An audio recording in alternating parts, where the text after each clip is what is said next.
Bonjour et bienvenue dans cette vidéo. Je vais te donner des indications pour le premier exercice du devoir à la maison numéro 3 et c'est l'exercice numéro 87, page 82.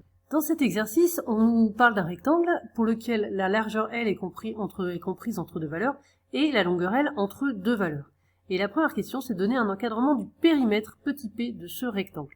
Alors, qu'est-ce que c'est déjà le périmètre? Quand on a un rectangle, on a la longueur, la largeur, la longueur, la largeur, et bien le périmètre, c'est la longueur totale du tour.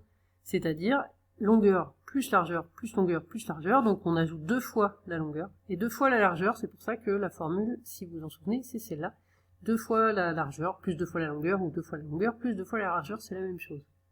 Donc on va partir de ce qu'on a dans l'énoncé pour la largeur. La largeur c'est entre 2,4 et 2,5, et puis comme nous on veut deux fois la largeur, on multiplie tout par 2, donc ça fait 2 fois 2,4, inférieur ou égal à 2 fois L, 2L, inférieur ou égal à 2 fois 2,5.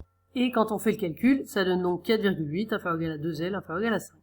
On fait la même chose avec grand L, donc on multiplie tout par 2, et on obtient cet intervalle, si je ne me suis pas trompé, cet encadrement. Donc on a réussi à encadrer deux petits L par deux nombres, on a réussi à encadrer deux grands L par deux nombres, on n'a plus qu'à ajouter ces deux encadrements.